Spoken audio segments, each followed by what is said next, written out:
अस्सलाम वालेकुम, आदाब, नमस्कार। परवीन न्यूज़ महानगर में आपके साथ Sheikh Iftikhar. All India Youth Federation की ओर से आज तारीख 11 मार्च 2025 मंगलवार के रोज विभिन्न मांगों को लेकर परभनी के आरटीओ कार्यालय के सामने सत्याग्रह आंदोलन किया गया। आरटीओ कार्यालय के एक खिड़की योजना शुरू करे, एजेंट मार्फत होने वाली सर्वसामान्य जनता की आर्थिक लूट को तुरंत बंद किया जाए, एसीबी ने किए हुए कार्रवाई में अटक हुए अधिकारियों को निलंबित किया जाए, उसी तरह से कार्यालय के अनधिकृत कर्मचारियों को पाबंदी लगाई जाए और कर्मचारियों को पहचान पत्र दिए जाए। ऐसे विभिन्न मांगों को लेकर सत्याग्रह आंदोलन किया गया। इस आंदोलन में ऑल इंडिया यूथ फेडरेशन के संदीप सोलंके, सैयद अजहर, सतीश मशके, शैलेश निर्मल, प्रसाद गोरे, ओंकार पवार, शेख मोहसिन, शेख असद, महिब रेवनवार आदि की उपस्थिति दिखाई देते हुए बड़े पैमाने पर ऑल इंडिया यूथ फेडरेशन के पदाधिकारी कार्यकर्ता मौजूद थे। मुस्लिम समुदाय में रमज़ान को सबसे पवित्र महीना माना जाता है। इस अवसर पर आज शहर के यूसुफिया कॉलोनी में डॉक्टर सैयद टीपू सुल्तान की ओर से उपहार स्वरूप खाद्य अन्न वितरित किया गया, जिसकी खाने की किट में जिसमें गेहूं, चावल, चीनी, चायपत्ती, ब्रेड, खजूर, मीठा तेल, नमक आदि शामिल है।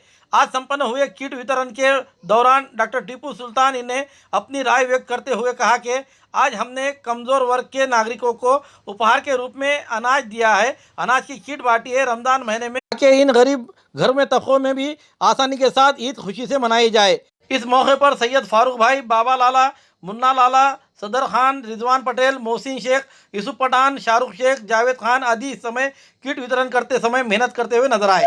रमजान के अंदर ये जो मैं दे रहा हूँ तो मेरे तरफ से तोहफा दिया मैंने, ना ये ज़कात है, ना फितरा है और ना भीख है किसी के लिए। ये सिर्फ जो अल्लाह के वास्ते जो रोज़ादार रहते, जो गरीब है, जो मजबूर बेबस और क्या बोलते तो ज़रूरतमंद है, उनके लिए एक मेरे तरफ से तोहफा बनाकर किट दिए है, जिसके अंदर क्या बोलते तो गेहूं है, चावल है, शक्कर है, पत्ती है, उसके बाद मीठा तेल है, नमक है, खजूर है। तो इस सारी राशन की किट बनाकर जरूरतमंदों को मेरे तरफ से तोहफा। रमजान मुबारक सबको।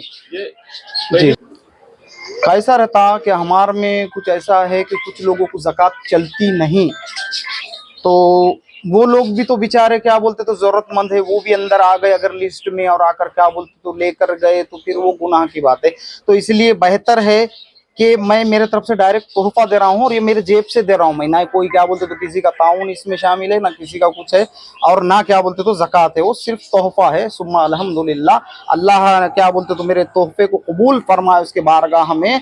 और ये जितने लोगों ने काम करे इसमें किट बनाने में, बाबा लाला ने, मुन्ना लाला ने, अशरफ भाई ने, आदिल, सुफियान, ये सब लोगों को भी अल्लाह जज़ाए खैर अता करे। और उसके साथ साथ सब पूछिए दूसरा क्या पूछना अल्लाह, उसलिए तो फिर मैंने तोहफा निकाला हूँ ना मेरे तरफ से। और मैं ये अल्लाह से दुआ भी करता हूँ कि आने वाले साल में और इससे ज़्यादा अल्लाह मुझे हिदायत और ताकत दे, ताकि मैं हर ज़िले में ज़रूरतमंदों तक ये पहुँचा सकूँ। आज जो है तो 11 कुंटल अनाज है ये, और टोटल जो कि 100 लोगों को सबके नाम लिख दिए जरूरतमंदों के। वो आधार कार्ड इसलिए मंगा कर लिखे कि टोकन नंबर से अलाउंस करके उनको किट मुहैया करा दी जाएंगी। थानापुर इलाके में वैकुंठ धाम शमशान भूमि में लोगों के सहयोग से यहां पर बैठने की व्यवस्था, झाड़ को लिए पानी देने के लिए उनकी सुविधा और अंत्यविधि के लिए आए हुए पानी की पूर्तता करने के लिए पाइपलाइन लगाई गई थी। ये सब लोक वर्गनी से नागरिकों के पैसों से किया गया था। कुछ दिनों से गुत्तेदार के गट्टू बिठाने का काम इसमें जारी है, लेकिन उसकी वजह से जो लोग निर्माण से काम किए गए पाइपलाइन और बैठने के टेबल और उसी तरह से पाइपलाइन को पूरी तरह से उन्होंने नस्तनाबूद कर दिया है। तोड़ मरोड़ डालने के कारण इस श्रमदान से किए गए इन सभी पैसों का व्यर्थ हो चुका है। इससे गुत्तेदार पर कार्रवाई की जाए और जो झाड़ों को पानी नहीं मिल रहा है, वो झाड़ सूख रहे हैं, इसी को देखते हुए उस पर उचित कार्रवाई नहीं की जाने पर आने वाले दिनों में बड़े पैमाने पर आंदोलन किया जाएगा, ऐसा महानगर पालिका को निवेदन दिया गया है। निवेदन पर माऊली काळे, वसंत शिंदे, जगन्नाथ जाधव, बाला साहेब गोडबोले, बालाजी मोहिते, शुभम थोरात, नितिन देशमुख, कुणाल गायकवाड़, ऋषिकेश मोहिते आदि के हस्ताक्षर मौजूद है।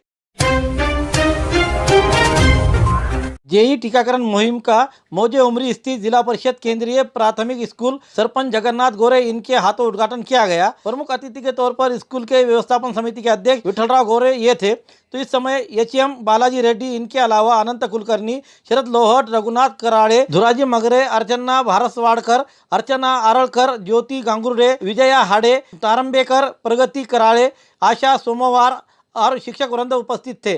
स्वास्थ्य विभाग की ओर से एमबी पवार, नजाफत अली, विवेक डावरे, दुर्गा मेहत्रे, श्रीमती डोगड़े, सिस्टर, इनके अलावा आशा कार्यकर्ती और स्वयं सेविका इस समय हाजिर थे। स्कूल के 127 बच्चों को और 129 लड़कियों को कुल मिलाकर 256 छात्राओं को जेई की टीकाकरण इंजेक्शन दिया गया।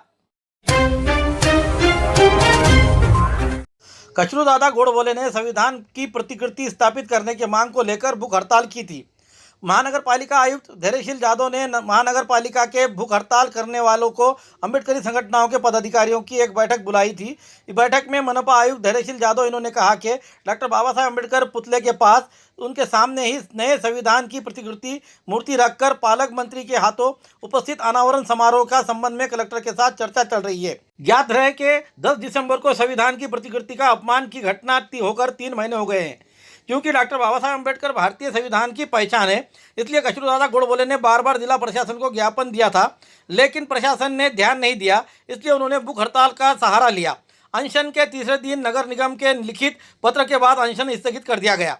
इस संबंध में कमिश्नर ने आज अनशनकारियों को और अम्बेडकरी संगठन के पदाधिकारियों की बैठक बुलाई। उन्होंने कहा कि महानगर पालिका प्रशासन आयुक्त ये समक्ष प्रतिनिधिमंडल द्वारा प्रस्तुत सभी सुझावों को प्रति सकारात्मक और उन्होंने कहा कि उन्हें गंभीरता से पूरा करने के लिए वो मौजूदा स्टील और खंभों को हटाकर डॉक्टर बाबा साहेब अम्बेडकर प्रतिमा के चारों ओर सुरक्षात्मक दीवार के पास डिजाइन के लोहे के खंभे लगाने, कुएं में पानी की स्थायी रूप से रखने के लिए टूटियां हुई है वो भी पाइपलाइन के जोड़ने के संविधान मूर्ति के कला स्टैंड के ऊंचाई बढ़ाने और इसे फाइबर ग्लास बॉक्स में रखने के लिए आदि शामिल है। इस बैठक में महानगर पालिका के आयुक्त धैर्यशील जादव इन्होंने कहा कि संबंध में प्रतिमा समिति और शासन के नियमों के अनुरूप कलेक्टर से चर्चा की जाएगी और जल्द ही संविधान की प्रतिकृति स्थापित की जाएगी। इस बैठक में कचरू दादा गोडबोले, संजय बगाटे, पंडित तोमके, धोंडीराज खेड़कर, महेंद्र संके, भूषण मोरे, निवृत्ति वाघमारे, अरुण गायकवाड़, बाला साहेब गोडबोले, सचिन कांबळे आदि इस समय मौजूद थे। परभणी शहर महानगर पालिका के तहत शहर में अतिक्रमण निकालने की मुहिम शुरू हो चुकी है। इसमें रजिस्ट्री ऑफिस के सुरक्षा बीट के सामने लगे हुए अतिक्रमण को निकाला गया। आज के रोज प्रभाग समिति अ के तहत गणेश नगर इलाके में महात्मा फुले विद्यालय के सामने महानगर पालिका की खुली जगह पर किए गए अतिक्रमण को टीम द्वारा 3 अतिक्रमण हटाने की कार्रवाई की गई है। उक्त अतिक्रमण हटाने के लिए क्षेत्र के नागरिक लगातार फॉलोअप कर रहे थे। इसके चलते सहायक आयुक्त प्रजवंत कांबळे इनके नियंत्रण में प्रभाग समिति अ के अतिक्रमण पथक ने ये कार्रवाई की है। मौके पर अतिक्रमण धारकों ने विरोध किया, लेकिन नागरिकों से कहा गया है कि नियम के तहत गिनती के बाद ही अतिक्रमण हटाया जाएगा। इसके अनुसार जगह की मापी कर अतिक्रमण धारकों को मार्किंग कराकर दिया गया। उसके बाद अतिक्रमण निकालने की कार्रवाई शुरू की गई। महानगर पालिका के सख्त कार्रवाई का पवित्र लेकर अतिक्रमण धारकों को खुद होकर उन्होंने अपना अतिक्रमण निकालना शुरू किया। ये कार्रवाई में शाखा अभियंता राहुल धुतड़े, कर अधीक्षक जुबेर हाशमी, नगर रचना विभाग के मीर अल्तमश, स्वच्छता निरीक्षक लक्ष्मण जोगदन, जीसीबी कॉन्ट्रैक्टर यातायात करने वाले तनवीर बेग, गार्डन निरीक्षक अथर, बिजली विभाग के अभियंता सोहेल, तीनों सुरक्षा रक्षक और सभी सफाई कर्मचारी और मुकदम इन्होंने मिलकर एक जगह आकर अपना सहायता देते हुए आज की कार्रवाई को कामयाब किया। मनपा के आयुक्त धैर्यशील जादव इन्होंने अतिक्रमण धारकों को अपील की है कि वो अपना अतिक्रमण स्वयं हटा ले, वरना बुलडोजर चलाया जाएगा। आज गणेशनगर येथील ओपन स्पेसमधील गार्डन या ठिकाणी जी अतिक्रमणं झाली होती ती महानगरपालिकेनं अतिक्रमण केलेल्या नागरिकांच्या सहाय्यानंच या अतिक्रमणं काढून घेण्यात आलेले आहे। या अतिक्रमणाच्या कारवाईच्या अनुषंगानं मला सर्व परभणीकरांना आवाहन करायचं आहे की आपापली केलेली अतिक्रमणं तात्काळ आपण स्वतःहून काढून घ्यावीत आणि महानगरपालिकेला सहकार्य करावं। कोणत्याही शहराच्या सौंदर्यीकरणासाठी अतिक्रमण न होऊ देणं हे फार महत्त्वाचं असतं। ही परभणी आपली आहे आणि परभणी स्वच्छ सुंदर अशी व्हावी म्हणून आपण केलेली अतिक्रमणं काढून घ्या आणि महानगरपालिकेला सहकार्य करा। धन्यवाद। पुरानी बीमारियों की शर्तिया इलाज, घुटने के दर्द, शुगर, बवासीर, गुर्दे की पथरी, सफेद दाग, हार्ट अटैक, अस्थमा, एलर्जी, दाग, कोड़ की बीमारी, गांठियों से पीड़ित अन्य बीमारियों से परेशान होते तुरंत संपर्क करें। डॉक्टर गोविंद कामटे, आयुर्वेदिक विद्या विशारद, बालाजी आयुर्वेदिक प्राकृतिक चिकित्सा केंद्र। एड्रेस तलाठी कार्यालय के पीछे, बसमत रोड, परभणी। समय सुबह 9 बजे से दोपहर 2 बजे तक, शाम 5 बजे से रात 9 बजे तक। Mobile number 9921691008। 14 मार्च को होने वाले धूलिवंदन उत्सव के अवसर पर और वर्तमान में मुस्लिम भाइयों का रमज़ान का महीना चल रहा है और धूलिवंदन के त्यौहार शुक्रवार को आने के कारण इस अवसर पर कलेक्टर ऑफिस में जिला नियोजन समिति हॉल में आज तारीख 11 मार्च 2025 मंगलवार के रोज जिला कलेक्टर ऑफिस के जिला नियोजन कमेटी के सभागार में शांतता कमेटी की बैठक आयोजित की गई। इस बैठक में जिला कलेक्टर रघुनाथ गावड़े, जिले के एसपी रविंद्र सिंह परदेसी, जिला परिषद के सीईओ नतीशा माथुर, ग्रामीण के डीवाईएसपी डंबाड़े, मनपा के आयुक्त धैर्यशील जादव, उपविभागीय अधिकारी दत्तू शेवाड़े आदि उपस्थित थे। आने वाली धूलिवंदन एवं नमाज को शांतिपूर्ण ढंग से संपन्न कराने को लेकर आज बैठक शांतता समिति की पदाधिकारी एवं सभी विभाग के पदाधिकारी उपस्थित थे। मैं जिला कलेक्टर रघुनाथ गावड़े जी इन्होंने क्या कहा और उसी तरह से कर्तव्यदक्ष एसपी रविंद्र सिंह परदेसी इन्होंने क्या आह्वान किया, आइए जानते हैं। आणि या माध्यमातून आपल्या परभणीमध्ये जरी जातीचं तेढ निर्माण झालं, जातीमध्ये भांडणं झाले, कलह निर्माण जरी झाले तरी शेवटी सर्वजण एकत्रच येतो आणि एकत्र येऊन सगळ्या त्या प्रश्नातून मार्ग कसे काढायचे असतात साहेब ते आपण जिल्ह्यातले एक नागरिक म्हणून 100% आपण काढायचा प्रयत्न करतो आणि त्याच्यामध्ये आपण सक्सेस आहे। आणि पवित्र रमजान महिना सुरू आहे, या अनुषंगाने शांतता कमिटीची बैठक आज रोजी घेण्यात आली। यामध्ये बहुसंख्येने समितीचे सदस्य, सर्व प्रशासकीय अधिकारी या ठिकाणी उपस्थित होते। आपण सर्व शासकीय विभागांना योग्य त्या सूचना लेखी स्वरूपात दिलेल्या आहेत। येणारा सण आपल्याला अतिशय शांततेने आणि एकमेकाच्या धर्माच्या भावनांचा आदर ठेवून कुठल्याही प्रकारे कायदा सुव्यवस्थेचा बिघडणार नाही अशा पद्धतीने हा सण साजरा करायचा आहे। निश्चितपणे पोलीस विभाग असेल, महापालिका असेल, बाकी सर्वच विभाग, आरोग्य विभाग असेल, यांनी सर्व तयारी केलेली आहे आणि मला खात्री आहे की येणाऱ्या कालावधीत हा सण अतिशय चांगल्या पद्धतीने शांततेत साजरा होईल। मी या होळीच्या आणि पवित्र रमजान महिन्याच्या परभणीवासियांना शुभेच्छा देतो। धन्यवाद। सध्या या शांतता कमिटी बैठकीत रमजानचा पवित्र महिना आणि आगामी धुलीवंदन या संदर्भात चर्चा झाली। धुलीवंदन हे शुक्रवारी येत आहे आणि त्या दिवशी मोठा शुक्रवारचा नमाज असतो, तर ते गॅदरिंग असतं। तर यावेळेस दोघांनी सामंजस्याने आपला सण साजरा करावा आणि कुठेही कोणालाही त्याचा उपद्रव होऊ नये आणि एकमेकाचा सण साजरा करावा याबद्दल सांगोपांग चर्चा झाली। आणि जर कोणी काही म्हणजे पिऊन वगैरे, दारू पिऊन वगैरे कोणी धिंगाणा करेल त्याच्यासाठी आम्ही ड्रंक अँड ड्राईव्हची मोहीम ही हेवीली राबवली जाणार आहे। त्यामुळे कोणीही कारवाईला सामोरं जाऊ नये आणि दुसऱ्या दुखावला जाईल अशा पद्धतीने बळजबरी रंग कोणावरही टाकू नये, धर्माचा विषयच नाही तर कुठल्याही व्यक्तीवरही टाकू नये ही या ठिकाणी सर्वांना आवाहन करतो।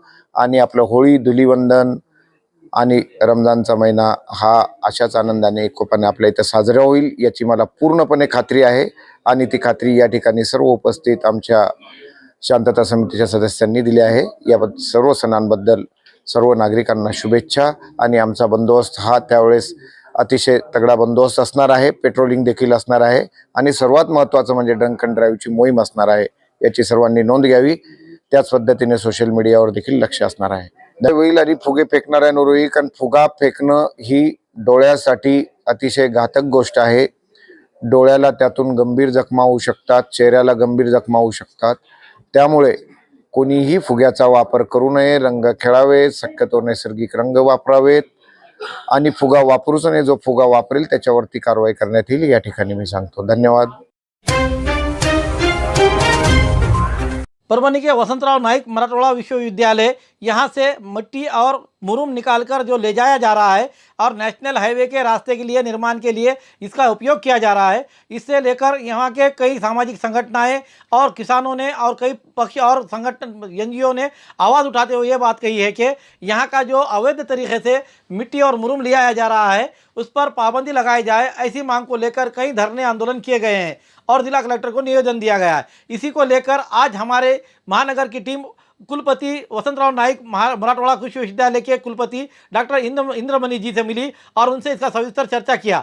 उन्होंने क्या कहा, आइए जानते हैं उन्हीं के जुबानी। जो हमारे विश्वविद्यालय में सेक तालाब बनाए जा रहे हैं, पहली बात तो मैं ये स्पष्ट करना चाहूँगा कि सेक तालाब हमारी गरज है, हमारी आवश्यकता है। एक अपॉर्चुनिटी ये मिली कि जो केंद्र सरकार का road transport and highway ministry है, उनका एक प्रावधान है, जीआर है, और अपने महाराष्ट्र सरकार का सॉइल वाटर कंजर्वेशन का जो विभाग है मंत्रालय में, उनका भी एक जीआर है कि अगर जो केंद्र सरकार के नेशनल हाईवे जो बन रहे हैं उनमें अगर मुरुम और मिट्टी को हम यहाँ से देते हैं तो वो हमारे लिए हमारी डिज़ाइन की हुई जो हमारे महाराष्ट्र हमारी यूनिवर्सिटी की अपनी डिज़ाइन है, जैसे 100 metre into 100 metre into 3 metre गहराई का सेक तालाब वो बना देते हैं हमारी पूरी रिक्वायरमेंट के हिसाब से। तो इसका पूरा प्राविधान करके और डिस्ट्रिक्ट कलेक्टर की परमिशन के साथ 5 सेक तालाब बनाने के लिए हमारा अरेंजमेंट किया गया था। इसमें फिर हमने यहाँ पर अपने विश्वविद्यालय में एक टीम गठित की है जिसमें सॉइल वाटर कंजर्वेशन इंजीनियर्स हैं और यूनिवर्सिटी इंजीनियर की टीम है, ताकि वो पूरा सर्वे करके वो जगह दें जो हमारे लिए ज़्यादा यूजफुल नहीं है, जहाँ पर जो है बंजर टाइप की ज़मीन है, लो लाइन ज़मीन है, जहाँ पर अच्छी हमारी कल्टीवेशन भी नहीं हो सकता। इसीलिए हमने इनको निर्देश किया है कि जो ब्लैक सॉइल है, जहाँ पर हमारी अच्छी कल्टीवेशन होती है, खेती होती है, उसको जो है नहीं देना है। केवल वो ज़मीन दीजिए जहाँ पर हम लो लाइन भी है और अच्छी खेती नहीं हुई है, वहाँ मुरुम और जो है उपलब्ध है, उसको उनको दीजिए और हमारे लिए सेक तालाब का हमारी डिज़ाइन के हिसाब से, यूनिवर्सिटी की जो डिज़ाइन है उसके हिसाब से उसको तैयार करिए, ताकि हम वर्षा जल का संरक्षण कर सकें। ये जो है केंद्र सरकार की स्कीम है, जिसे हम जो है ये हम लोग सरोवर की बात कर रहे हैं, अमृत सरोवर की बात कर रहे हैं, अमृत सरोवर निर्माण का, जो कि हमारे क्षेत्र में 80% जो क्षेत्र है वो हमारा वर्षा आधारित खेती पर निर्भर करता है। और वर्षा आधारित खेती पर निर्भर करने के कारण जो हमारा खरीफ की हमारी जो जोत है या जो बुआई होती है, रबी के सीजन में वो बुआई आधी हो जाती है, जो कि पानी नहीं है हमारे पास संचय। तो हमने एक नॉन में सी जो है सोच लगाई और यहाँ पर अपने सेंट्रल फार्म पे हमने निर्माण किया कि हमारे पास सेक तालाब बनाया इसी स्कीम के तहत, फिर सोलर पंपिंग लगाया ताकि उस पानी को हम उठा सकें, और माइक्रो इरिगेशन के द्वारा उसको हम जो है फसल को पैदा करने में यूज करें। इससे उस सीमित पानी से ज़्यादा हमारी फसल पैदा हो सके और हम उस वर्षा जल के, जो हमारा केंद्र सरकार की और राज्य सरकार की सोच है कि बूंद बूंद पानी को उपयोग में लाइए, मोर क्रॉप पर ड्रॉप ऑफ वाटर की जो भावना है हमारे माननीय प्रधानमंत्री साहब की, उसको हम चरितार्थ करना चाह रहे हैं यहाँ। और साथ साथ ग्रीन एनर्जी की हम बात कर रहे हैं कि डीजल पंप न लगा करके सोलर पंपिंग सिस्टम से। तो एक अनूठी योजना है जिसको हम यहाँ बना के डेमॉन्स्ट्रेट करके और शेतकरी भगिनी बंधु को दिखाना चाहते हैं कि इसी तरीके से आप काम करिए। हमने किसानों के खेत पर जाके देखा है कि वो एक क्या कहते हैं, इस तरह की जो हमारी बताई डिजाइन है उसके आधार पर सेक तालाब बना करके और उसे जो है अपनी रबी की जो फसल है उसको अच्छी पैदावार लेने की कोशिश कर रहे हैं।